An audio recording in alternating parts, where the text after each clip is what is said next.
I'm standing here in front of a beautiful blue Porsche Taycan Turbo Cross Turismo. Just completed a 0 to 100% charging session on a 150 kilowatt Electrify America DC fast charger. Recorded the session. We're going to go over that really shortly.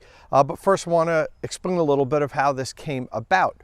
I had just completed a 70-mile-an-hour highway range test with the car. That complete video is up on the Inside EV's YouTube channel. I was able to go 246 miles at a constant 70 miles an hour, which is fantastic in my opinion. Now, the Cross Turismo is not yet EPA range rated. It's not for sale yet here in the US. It will be very soon.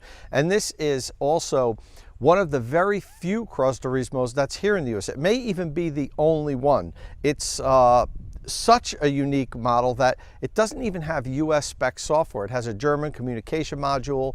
The navigation system doesn't work. The infotainment system barely works. But Porsche gave it to me because I wasn't going to review any of that stuff today. I was just going to do the range test and DC fast charge test. But they also warned me that there could be some issues with charging because it hasn't been fully tested here with North American, US charging equipment. And so I rolled the dice and figured I'd give it a shot. So I completed this 70-mile-an-hour highway range test, pulled into the charging station, and she was down below zero. And when I plug in, nothing. So I'm on the phone with Electrify America. They identify, hey, this is a German spec car. We haven't tested these cars yet. We don't know if it's going to communicate. In any event, the Electrify America folks were great. They stayed on the phone with me for like almost 2 hours. They were called Porsche. We got it working. But they urged me to tell Porsche, get this thing updated before you give it to other journalists, because they're going to have similar problems too on any stations. Matter of fact, here at my house, I was having trouble getting it to even charge on level 2. I had to try a bunch of different chargers, and I just got one to just work. It just kept rejecting it and saying there was a problem with the charge port. I don't really know why, but it's a software issue. You know, this car is very unique. It just came over, so I'm really not blaming anybody on this. I'm certainly not blaming Electrify America that it wouldn't work when I first plugged it in, because they were just like, hey, you know, we haven't tested this car. You know, we know the US spec Taycans all work flawlessly. So we actually got it working by, they dialed into the station and disabled plug-in charge on the station.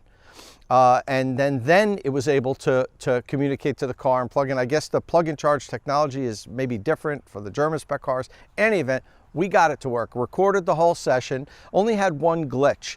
It was a super hot day. It was like 86, 87 degrees. I'm in the parking lot, and now I had been already on my phone for like 2 hours trying to get this thing to work. So when I started the charging session, I used my phone to record it.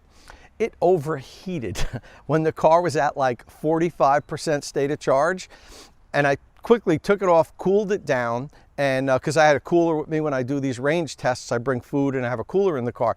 I was able to cool it down and then turn the recording back on when I'm at about 55% state of charge. So we lost like 10% state of charge. The good thing is the Taycan has such a linear charge rate that it was charging at the same power when I started the recording back up. So we didn't really miss anything, which is kind of cool. And we see the timing and everything. So I'm still going to be able to plot this all out on a graph. Now, I needed to note that I used a 150 kilowatt DC fast charger, not a 350 kilowatt DC fast charger. We doing all our trial and errors to try to get it to charge, so I didn't have to call Porsche and get a tow truck. We decided that the 150 kilowatt station would have been a better one to use to get this to work. So we charged on that. So the good thing about that is I was thinking, now I wanted to charge it on a 350 kilowatt DC fast charger to see that it pull the 270 kilowatts and get the whole full charging curve. But then I started thinking, you know, there aren't a lot of 350 kilowatt DC fast chargers around the country. Many sites, even many Electrify America sites, only have 150 kilowatt DC fast chargers. That's the highest limit they have. And so plenty of other networks like EVgo and so forth, ChargePoint, they're all capped at 150 kilowatts, many of them. So this is actually a useful recording because it's going to show somebody, if they have the vehicle, how long it will charge on a 150 kilowatt DC fast charger. Now, eventually, I'll get another one of these down the road from Porsche, and we'll do this same charging test on a 350 kilowatt DC fast charger, and then we'll be able to compare them. But I don't think it's going to even charge that much quicker because it only holds that peak 270 kilowatt DC fast charge rate up until about 22%. And then it quickly ramps down to under 150 kilowatts. This thing, when I plugged it in, it was like 150 kilowatts, boom, all the way up to like 72%, which is fantastic. It charged really quickly. We're going to go over all that right now. We're going to review the recording, talk about the charge rate, the curve, and all that stuff. But please, first, don't forget, click that subscribe button and ring the notification bell so you don't miss any upcoming content here on State of Charge. As soon as the session begins, we're immediately pulling a solid 141 kilowatt. We reached a 10% state of charge point in 3 minutes. We're now taking in 144 kilowatt. We hit 20% state of charge in only 7 minutes. And after only 10 minutes of charging, we'd already replenished 30% of the battery. We hit 40% state of charge in 14 minutes. And I've stopped the video at this point because we've now added back 100 miles of range. As mentioned earlier, I just completed a 70 mile an hour highway range test with the Taycan Turbo Cross Turismo, in which I was able to drive 246 miles before the state of charge reached 0. Using those results, I've now added back 100 miles of range. When I do these DC fast charge recordings, I like to mention the points when I've added back 100 and also 200 miles of driving range to give potential owners an idea of how long they'd need to stop on a road trip to add back a certain number of miles. Let's start the video back up briefly, but I'll be stopping it again pretty soon. First off, I'm sure you've noticed in the lower left-hand corner, I've added the time we've been charging as well as the kilowatt draw. That's because in this particular recording, the screen is really washed out badly by the sun. It's direct sunlight. And some of the Electrify America screens are better than others. This one was really washed out and it's super hard to see it. So I've added that for the viewers. I'm actually building a tent apparatus that will cover my camera and the screen for future recording, so that we'll get a clearer view of what's going on there, and I won't have to add this in the lower portion so you know what's going on. Secondly, this is the point when the camera stopped recording. At the 45% state of charge point, we were 15 minutes into the recording, and as you'll see in a moment, when I restore the camera, we're at the 18-minute moment. So we lost 3 minutes of filming, and the car at that point was at 54% charged. So it added 9% charge during those 3 minutes. And at that point, the kilowatt draw is up to 154 kilowatts. So it just gradually ticked up 2 kilowatt during that 3-minute pause. It's super easy for me to put that on the graph because not much happened, and as you could tell what's been going on with the charging for the first 15 minutes, it's really linear. Every couple of minutes we're adding another kilowatt draw as the charging session continues. We're getting a little bit more power coming into the car. So we're going to jump back to the next recording. You'll notice all of a sudden it's going to jump up to 54%, and we're going to be at the 18-minute mark. We didn't get to see the vehicle reach the 50% state of charge point, but it did so in 17 minutes. 60% state of charge comes in 21 minutes. We hit the 70% state of charge point in 24 minutes. We're at 80% in only 28 minutes. And that's the point that we've now added back 200 miles of range. So 200 miles of range added in less than a half an hour. That's excellent. Once we reach the 80% state of charge, the charge rate begins to taper down aggressively. And it takes 14 minutes to then reach 90%, which happens at the 42-minute mark. From here, it takes another 20 minutes to reach 100% charge, which is actually very good when compared to most other electric vehicles charging between 90 and 100%. Now, if you notice, we reached 80% in only 28 minutes of charging. Then it took another 34 minutes to go from 80% to 100%. That demonstrates why most people don't want to stay at a DC fast charger after their vehicle has reached 80%, unless you absolutely need that extra 20% of range. It's time to unplug and move on.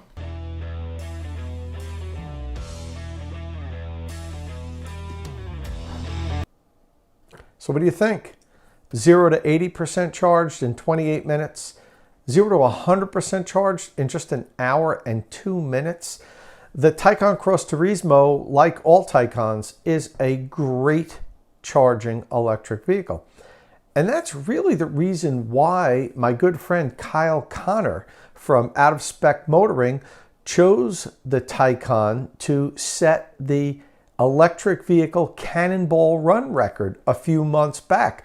I was actually part of the team, his support team, that helped him accomplish that, and it's a fantastic job by Kyle. But the reason why he really selected the Taycan wasn't that it's a really fast electric vehicle, because believe it or not, with electric vehicles in Cannonball Runs, it's much more about the charging than it is the speed of the vehicle. Kyle even told me he very rarely broke, say 100 miles an hour during his cross-country drive.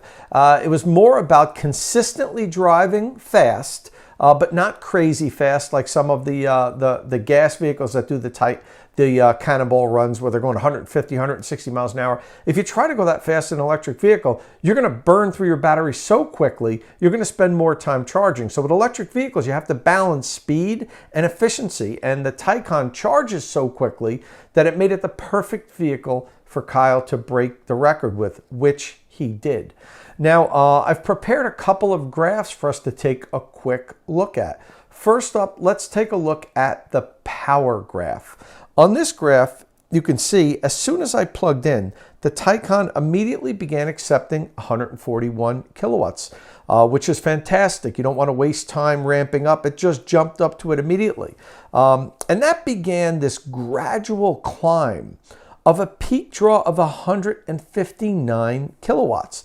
Now that's mainly because as the state of charge increases, so does the battery pack's voltage. And the Taycan's probably asking for the same amperage during this whole run here. But since the voltage was gradually increasing, so did the power it was taking in. After all, the kilowatt draw is just the product of the voltage times the amperage. So that's why we see this long gradual increase here, which was fantastic, and why the vehicle charged so quickly. This is what we love to see, this big linear charging rate. Really fantastic. It does drop, it actually doesn't drop below 150 kilowatts for good until the vehicle is 73% charged. And it actually remained above 100 kilowatts until the vehicle is actually 80% charged. And as I mentioned, that happened in only 28 minutes. That's when the charge rate really begins to drop. And by the time the vehicle is 87% charged, we're way down to 32 kilowatts. However, the Taycan then bounced back a bit, and the charge rate increased again, climbing up to 62 kilowatts for a short period of time, and it hit that at the 91 state of charge point. And that's when it really begins its final gradual taper down. And by the time the vehicle goes from 99% to 100% charged, it's only taking in 5 kilowatts. But it actually gets from 90% to 100% in pretty quick time compared to some of the other electric vehicles we've tested. And speaking of time, I also produced this time to charge chart. For those interested in understanding how long it takes to add battery percent and miles back, which is particularly important for road tripping. We actually covered this all during the recording, but I made this graph because I thought it would be interesting for those to take a look at it kind of in linear form. And, you know, if somebody wanted to take a screenshot and print this out, they could have it in their car, and it would kind of give them a little guidance on how long it's going to take them to charge if they don't remember. And as you can see from the chart here, we reached the 25% state of charge in 9 minutes. At that point, we've added back 62 miles of range. We hit 50% state of charge in 17 minutes and put back in 123 miles. And at 75%, we've added 185 miles, and that happened in a brief 26 minutes. We added back the entire 246 miles in an hour and 2 minutes, which I think, as I've said multiple times by now, is very good. I know everybody loves comparing every electric vehicle to Tesla, even when the comparison isn't fair. So I'll satisfy those that are interested in that and talk a little bit about comparing it to the recent V3 supercharging test that I did with my 2021 Tesla Model 3. I put a link to that video in the description of this video if somebody would care to watch the entire video through. Now, for those comparing, it took me 1 minute longer. It actually took 63 minutes to fully charge my 2021 Model 3 on a V3 supercharger than it did now to charge the Taycan. And in that charging session, I added back 75 kilowatt hours in 63 minutes. In the Taycan right now, I added back 91 kilowatt hours. So in this charging session, it accepted 16 more kilowatt hours than my Model 3 took in, and it did that 1 minute quicker. I'm going to get another Taycan Cross Turismo at some point soon when there's one available here that has all the North American hardware and software in it, so I can do a proper review and then also charge it on a 350 kilowatt DC fast charger and record that session. What we'll do is we'll then compare it to this session on the 150 kilowatt charger and see how much quicker it charges. Now, I'm assuming it's going to charge quicker. Stranger things have happened, but I'm pretty sure it's going to charge faster. We'll compare it and see just how much faster it is. And I may even then compare it to the supercharging session I did with my Tesla Model 3, because as I mentioned, everybody loves comparing everything to Tesla. We'll just see how these two vehicles compare in charging. Now, I know they're not real comparable vehicles. They're very different types of vehicles, but you know, they're both very fast charging electric vehicles. Pretty much those and say the Audi e-tron are the fastest charging EVs available today. The Hyundai Ioniq 5 is coming out soon, and that seems to have the ability to dethrone everything with its DC fast charging rate. But let's see. I mean, it's great for the industry. We're getting faster and faster charging EVs, and that's going to help adoption because, you know, one of the big problems with the earliest electric vehicles were that they just really didn't charge quickly at all to make them usable vehicles. You were basically stuck to the single charge range 7 or 8 years ago with most of the electric vehicles that came out, other than Teslas. But now we're seeing some of the legacy brands come out with long-range vehicles that actually charge really quickly. You know, the Hyundai Ioniq 5 is talking about 18 minutes to charge from 10 to 80%. You know, that'd be fantastic. That'd be faster than what we witnessed here today. We don't know exactly what the range is going to be, so we have to really convert that into, you know, miles per minute and see how far that 80% range will get you, which is important.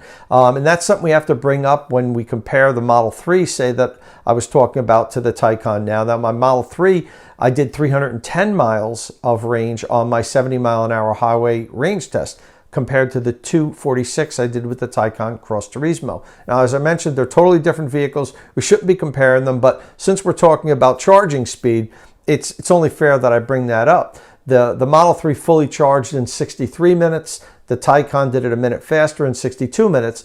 But for that 63 minutes, you get over 300 miles of range, whereas with the Cross Turismo, about 246, which is still fantastic, but need to make sure that people understand when you talk about how fast the car charges, how far it goes has to be included in that equation, especially if you're talking about road tripping. All right, well, that's it for today. Thanks for watching. Don't forget, if you like what we're doing here on State of Charge, please click the like button and then subscribe to the channel and ring that notification bell so you don't miss any upcoming content here on State of Charge.